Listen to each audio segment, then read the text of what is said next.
जय गुरु जी। संगत जी, ये तो हम सभी जानते हैं कि सावन के महीने में भगवान महाशिव की कथाएं लीलाएं सुनने का विशेष महत्व है। न जाने हमारे कितने जन्मों के कर्म कट जाते हैं और हमारी मन की इच्छाएं भी पूरी होती हैं।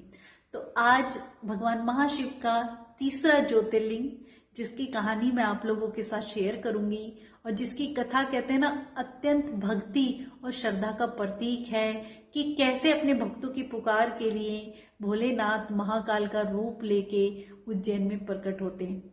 तो इस कथा को आरंभ करने से पहले संगत जी, मैं एक ऐसा प्रसंग आप लोगों के साथ शेयर करूंगी जिससे हमें पता चलता है ना कि हमारी भक्ति, हमारी श्रद्धा भगवान या गुरु के प्रति कितना विश्वास होना चाहिए। एक व्यक्ति जो अपने ऑफिस के लिए निकलता था तो डेली उसके आसपास के जितने भी ये पपीज डॉगी होते थे उनको बिस्किट डालता था। तो उसका ये नियम बन गया था। तो एक दिन जब ऑफिस से वापस आता तब भी उनके लिए बिस्किट लेके आता। तो संगत जी, डेली वो डॉगीज इंतजार करते थे कि वो कब आएगा, वो देगा, देखते रहते थे। शाम को जैसे उसके ऑफिस से आने का टाइम होता था तो वो वहां इकट्ठे हो जाते थे कि वो आएगा, हमें बिस्किट देगा। संगत जी कहते ना, डॉगीज जानवर इतने वफादार होते हैं कि उनका हम एक बार भी कर लेना तो वो जिंदगी भर साथ नहीं छोड़ सकते। चाहे इंसान के अंदर ये बात नहीं है संगत जी, वही होता है। ऐसे उनका डेली का रूटीन था, ऑफिस से आते बिस्किट लाते और पपीज में बांट देते। एक दिन क्या हुआ कि वो ज्यादा लेट हो गए, काम में बिजी हो गए और वो बिस्किट भी नहीं खरीद पाए। अब जैसे ही अपने घर के बाहर पहुंचे, सारे डॉगीज इकट्ठे हो गए कि भाई ये बिस्किट लाए होंगे, उसकी तरफ ऐसे देखें, कहीं उसको पकड़े, कहीं कुछ करें। वो बड़े मन में ही इतना गिल्ट फील कर रहे थे कि देखो आज मैं ला ही नहीं पाया इन लोगों के लिए, मुझे बड़ा बुरा लग रहा है, पर मैं क्या कर सकता हूँ। तो वो काफी देर उसके साथ खड़े रहे, फिर वो अपने घर के अंदर चले जाते। अब डॉगीज भी सारा इंतजार करके क्या देखते रहते हैं कि क्या पता ये अब भी घर के बाहर आएंगे, कुछ देंगे। काफी देर तक इंतजार करते रहते हैं। फिर वो जो व्यक्ति अंदर जाके सोचता है कि आज तो मेरे साथ सही में मैंने इनके लिए कुछ नहीं ला पाया, रोज देता हूं तो ये कितने खुश होते हैं, ऐसे ही सोचे होते। अचानक से उसे ध्यान आता है कि दिवाली पे किसी ने कुकीज गिफ्ट करी थी, जो है तो काफी महंगी और बाहर की हैं, पर क्या हुआ, कोई नहीं, ये डॉगी तो बेचारे भूखे हैं, रोज मेरी राह देखते हैं, आज मैं वही इनको दे देता हूँ। तो वो कुकीज का डब्बा लेके बिस्किट का बाहर जाते हैं। तो वहां क्या देखते, कोई भी डॉगी नहीं होता, सारे इंतजार करके चले जाते हैं। एक डॉगी जो उनके पैर में चिपका हुआ होता है और पैर ऐसे पकड़ लेता है तेज।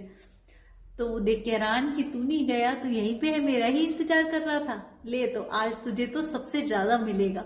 और सारी कुकीज उसको खिला देते हैं और उसके पास बैठता है, प्यार भी करते हैं, बहुत दुलार भी करते हैं, उसके साथ टाइम भी बिताते हैं। अब संगत जी, बाकी सारे पपीज चले गए, वो ही डॉगी बचा। वो इंतजार करता रहा कि ये रोज देता है, आज भी मुझे देगा, पर उसने वो डर नहीं छोड़ा। यही बात हमारे लिए है संगत जी, कि जब हमारे जीवन में भगवान सब कुछ दे रहे होते हैं तो हम उनका शुक्राना कभी नहीं करते हैं। और कोई किसी दिन एक चीज नहीं मिलती है तो उस डर को तुरंत छोड़ के चले जाते हैं। जैसे वो सारे डॉगीज उस दिन उनको कुछ नहीं मिला तो वहां से चले गए, एक नहीं गया। तो यही सच्चाई भक्ति की परीक्षा होती है संगत जी।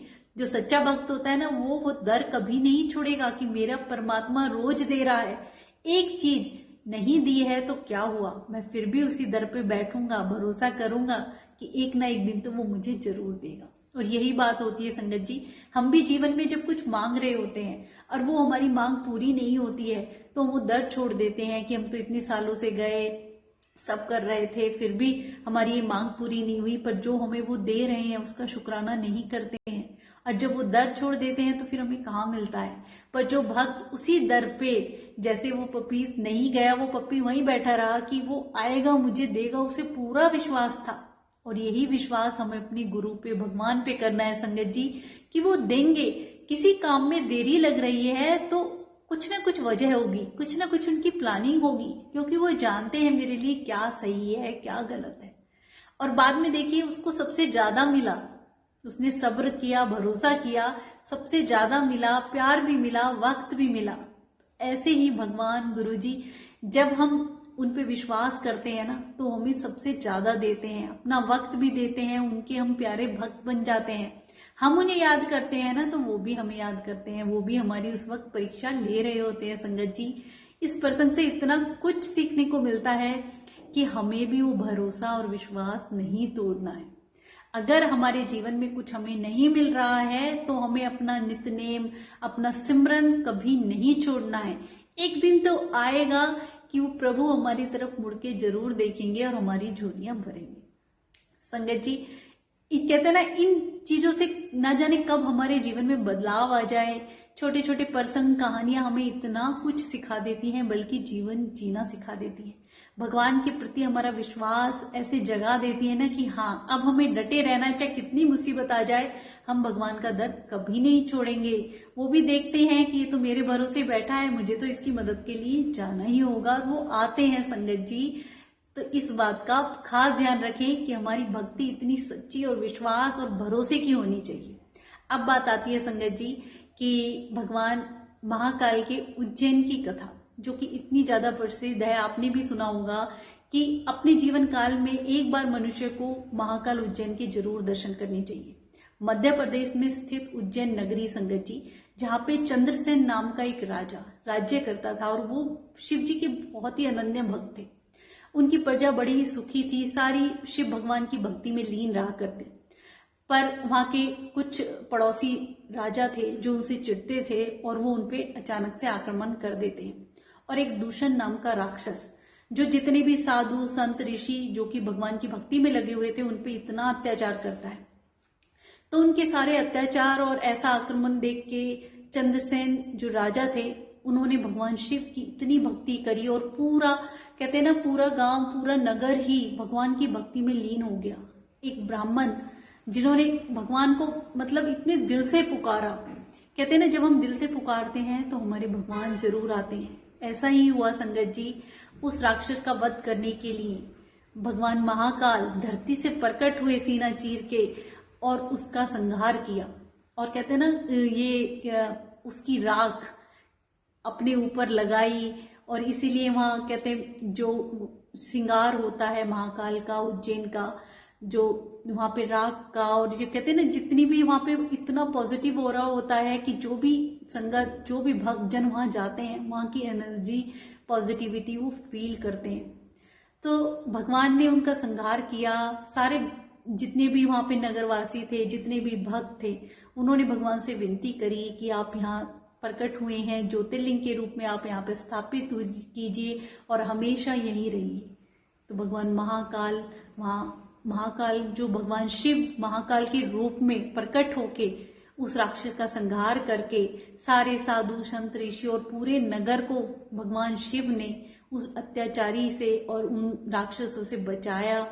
और फिर जब ज्योतिर्लिंग के रूप में वहां प्रकट हुए, तो आज भी कितने श्रद्धालु जन वहां जाते हैं, और वहां की आरती, भस्म वाली आरती संगत जी, उसका अलग ही महत्व है। इतनी पॉजिटिव एनर्जी वहां आती है। बहुत, जितने भी लोग गए हैं, मैं आज तक नहीं गई हूँ, मेरा पक्का मन है जाने का, क्योंकि गुरुजी महाराज जी वहां भेजने वाले हैं। वही कहते हैं ना, हम हर तीर्थ स्थानों पे जहां भी भगवान के पूजनीय और देखनीय स्थल है, हमें जरूर जाना चाहिए।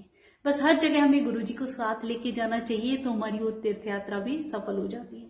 तो मैंने सुना है कि वहां का इतना पॉजिटिव ऑरा होता है, वो भस्म वाली आरती, और कितनी वहां की इतना की एक ऐसी सकारात्मक पॉजिटिविटी, वहां ऊर्जा फैली हुई है कि जहां लोग जाते हैं वो फील करते हैं।